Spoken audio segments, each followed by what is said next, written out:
Rashida Tlaib recently turned some heads when she basically called out so-called progressives who supported the apartheid government of Israel. And there are a few tweets that I wanted to highlight and respond to. I also wanted to show her initial statement. Luckily, the lead with Jake Tapper took care of all of that for us. So this is about a 2-minute clip that we are going to play here. We may stop and start as we go, but this pretty much gets to everything. So here we go. Also in our politics lead, Democratic Congresswoman Rashida Tlaib of Michigan facing criticism today from what several of her Jewish colleagues have deemed anti-Semitic comments. Here's what Tlaib, the first Palestinian-American woman to serve in Congress, said at a virtual event yesterday.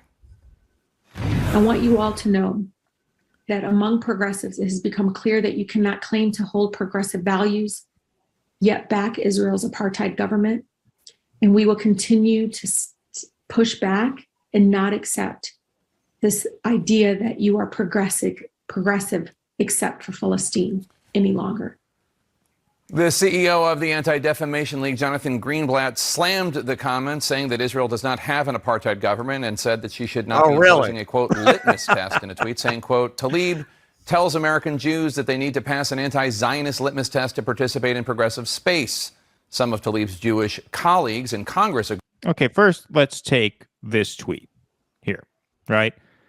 Jonathan Greenblatt, CEO of the ADL. In one sentence, Rep. Rashida simultaneously tells American Jews that they need to pass an anti-Zionist litmus test to participate in progressive spaces. I am an American Jew myself. So is Russell. I agree 100% that you should have to pass an anti-Zionist litmus test to participate in progressive spaces, or at the very least, an anti-apartheid test. And this is the sort of logical sort of games that are being sort of employed here. Rashida Tlaib did not say that Israel does not have the right to exist. All of the Zionists love to put that straw man up. She never said that. Right. Anytime you criticize Israel, they say, well, are you saying Israel doesn't have the right to exist? I mean, nobody else engages in any sort of political discourse that way or any discourse that way whatsoever. Right? You're at a wedding, you're online at the fucking, all you can eat, buffet counter. You cut the line. Guy says, hey, sir, sorry, there's a line here. Oh, what? Oh, I don't have the right to exist now? Yeah. What? What? I don't. No, you have the right to exist at the back of the line. There's a line. There's a system. There's a code of how this works. This is a line for food. There is a code of how an advanced civilization is supposed to conduct itself, which is to not be a blatantly apartheid state. If Israel is not an apartheid state, what is? And so to deny that they're an apartheid state, and this whole thing where, like, look, once again, I am an American Jew myself. My grandfather was a German Jew. There is no doubt my family tree has fewer branches on it than it should have. Okay? I'm just going to leave it there. All right? But when confronted with the just stone cold fact that Israel is an apartheid state, it has a state religion and it persecutes religious minorities, relegating them to third-class citizenship in an open-air prison. To play the victim, to act like you are the victim for being just accurately described as yes, running an apartheid state. It's just really a disgusting thing to do. It's an absolutely disgusting thing to do. And all of the Democrats backed him up on this, which we'll get to in a second. But go ahead, say your piece first. All right. I love getting on this topic because it's the only topic I can ever discuss where I'm like, I can say that because I'm Jewish. You have this whole panoply of topics where they say, well, you can't speak to that because you're not. But I am this. Right, we don't have to scramble for a Jewish guest in order to do this segment. We got him right here. We keep it in-house for this segment, baby. We can do all our virtue signaling in-house today. Exactly. All right. So yeah, well, if you weren't Jewish, you'd get canceled for what I'm about to say. Okay, so this is the tragic irony of the state of Israel. they responded to being horrifically brutalized by a racialist state by creating one.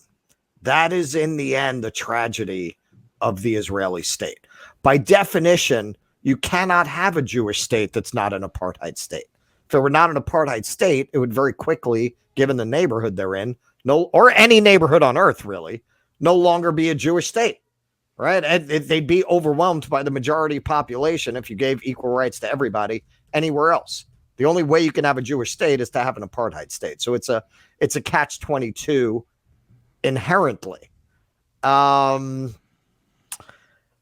the idea of supporting that when we would not support it anywhere else and among any other group is absurd. And as time goes on, of course, the war crimes and the brutality and the crimes against humanity of the Israeli state just become more and more apparent because there is no other way to maintain an apartheid state. You cannot maintain that with some kind of Jeffersonian democracy in the desert. The only way that you can maintain that is with force and brutality. And as the decades go on, that brutality just piles up until less and less people are able to support it. You talk about, it can either be a Jewish state or a democratic state.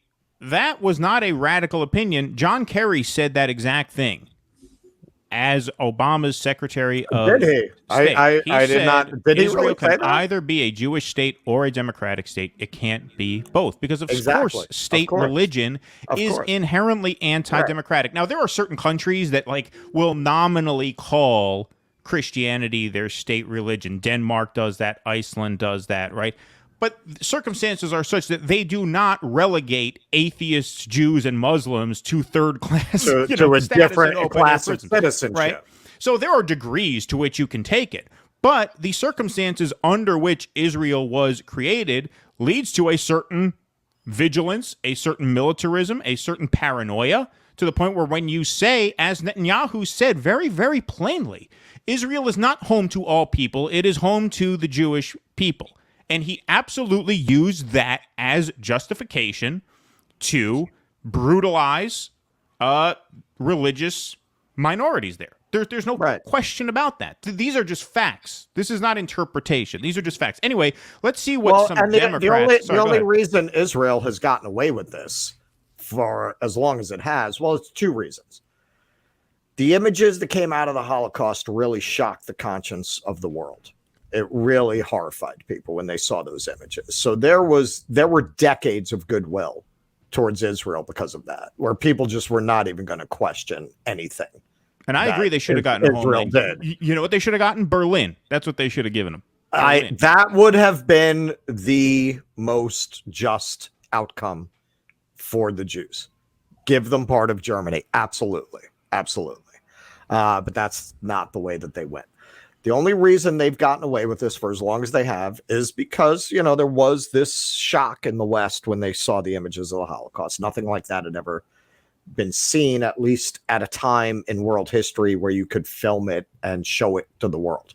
I'm sure the aftermath of the arrival of Genghis Khan's armies were no bed of roses, but you couldn't film it and send it out to the world at that time.